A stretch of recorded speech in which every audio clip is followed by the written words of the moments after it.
The FBI now says 2 Chinese nationals have been charged with smuggling a potentially toxic fungus that could ravage crops in the United States. They were trying to bring those to the homeland. Now, one of those suspects is in custody, will appear in a federal courtroom tomorrow at 1 p.m. The other is in China after he was denied entry into the U.S. while trying to smuggle in that biological pathogen last year. Really interesting details coming up. Hello, everyone. This is Outnumbered. I'm Kayleigh McEnany. Here's my co-host, Emily Compagno. Also joining us, Laura Trump, host of My View with Laura Trump, Kayleigh McGee-White, Fox News contributor, and Ari Fleischer, Fox News contributor and former White House press secretary.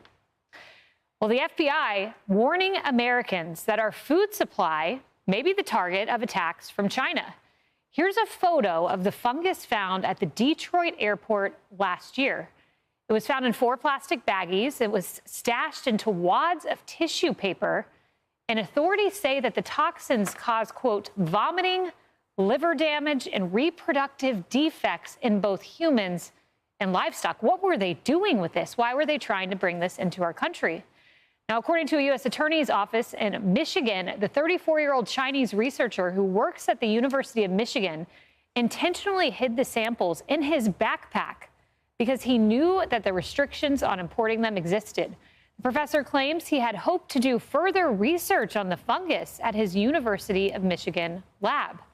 FBI Director Kash Patel says, quote, this case is sobering. It's a reminder that the Chinese Communist Party continues to deploy operatives and researchers to infiltrate our institutions and target our food supply, an act that could cripple our economy and endanger American lives. Smuggling a known agroterrorism agent into the U.S. is not just a violation of law, it's a direct threat to national security. Now, the details here are chilling. I have the complaint here. Carrier Bond pulled out some really interesting details, Emily. So listen to this. Juan is the woman. There was the boyfriend and girlfriend. So Juan's the woman. The FBI has evidence that she had done this before.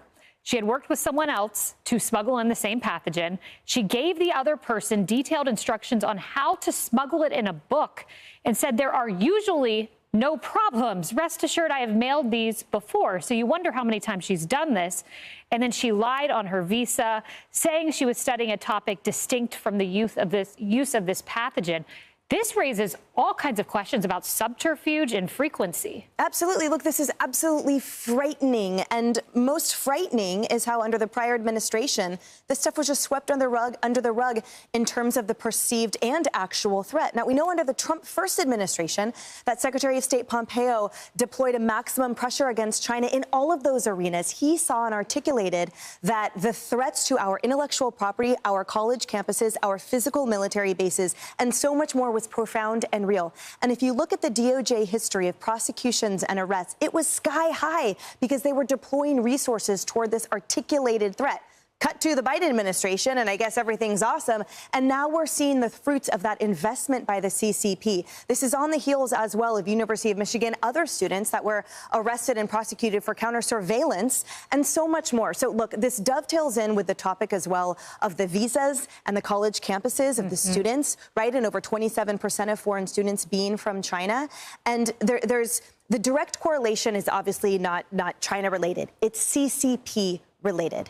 And the fact that this administration now sees this for what it is and is dedicated to preventing this kind of thing is so relieving. But we have to know that the seeds have been planted and really buried deep under the prior administration. So for me, this is one in what is likely the tip of the iceberg. I think you're right. You know, sadly, Laura, when you look at this woman's background, she got Chinese government funding for her work. And not only that, some of the information that she had on her said there was membership and loyalty to the Chinese Communist Party. Yeah, I think the overall takeaway is something that we've heard Donald Trump talk about for a long time. I think, you know, you look at China, you look at the CCP, this is our greatest geopolitical foe, I think, in the entire world. I did an interview for my show this weekend with John Radcliffe, the CIA director. He said they are specifically looking and putting so much investment in China because they are such a big threat. When I look at this and I think about what it says there, that it could take out livestock, that it could take out all of our food supply, it could cause reproductive issues for humans. This is an overall push, I believe, from the CCP to try and take down the United States of America. There's a book called the 100-year marathon. And it details the fact that China has, in the background, been waging this kind of silent war that most Americans don't know about to try and usurp America as a superpower of the world. This seems like another step in that direction. Look at TikTok in China. These kids are all learning how to play, the cello, the violin. They're doing things to improve themselves. Look at it in America. We're teaching our kids to twerk. Look at the education between China and America. They have surpassed our American students long ago. When you look at this, you look at China buying up farmland, and then I look at something like this, to me it says this is another step in China trying to take over America as a superpower. Yeah, and John Radcliffe, the perfect person to talk to, he was a part of the first Trump administration when they were taking on Confucius Institutes on college campuses. Right. So they've been on this for a long time. Ari, the most chilling detail of this 25-page complaint is this. There's an interesting WeChat exchange between this young woman and her boyfriend. 1 week before she smuggled the pathogen into the United States, or he did, he told his girlfriend, once this is done, everything else will be easy, to which she replied, my seedlings are not usable yet. You could read that any which way, but it's a chilling way to read it when you compound it with the symptoms that Laura mentioned, reproductive birth defects, if this got out into the U.S. population. Yeah, I'm looking forward to hearing more from law enforcement when they get into the details of this today. How deep does this go? What do they suspect?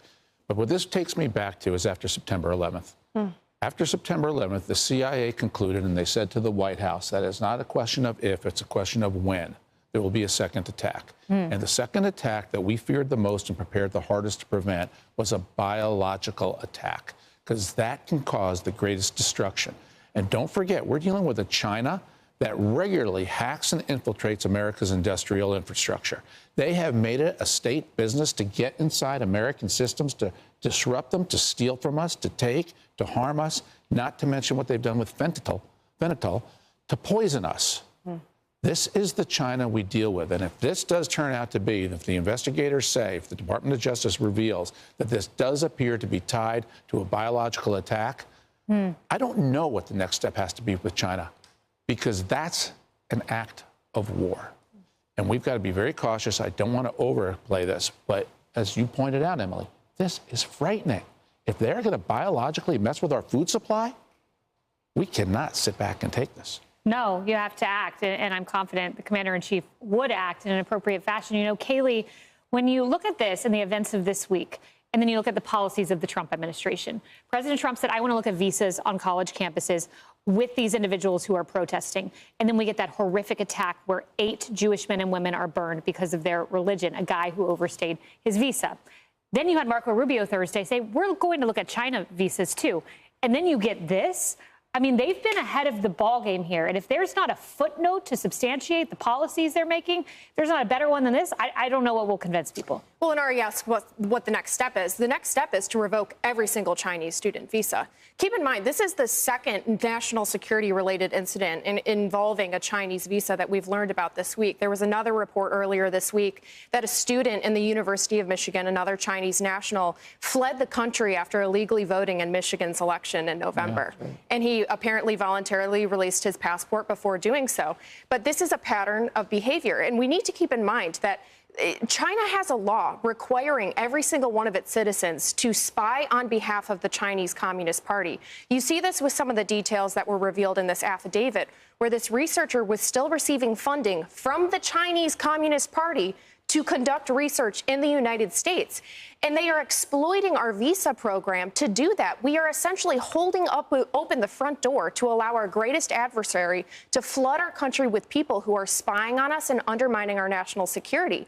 And you mentioned subterfuge, but what the Chinese government does in public is just as revealing. Let's remember last year, a Chinese state-run media outlet ran an editorial endorsing the pro-Hamas protests on U.S. college campuses because they know that if they target our higher education system and if they target my generation in particular, they can create division in our country, and that is exactly what they're trying to do. Yeah, without question. Hey, everyone. I'm Emily Campagno. Catch me and my co-hosts Harris Faulkner and Kaylee McEnany on Outnumbered every weekday at 12 p.m. Eastern, or set your DVR. Also, don't forget to subscribe to the Fox News YouTube page for daily highlights.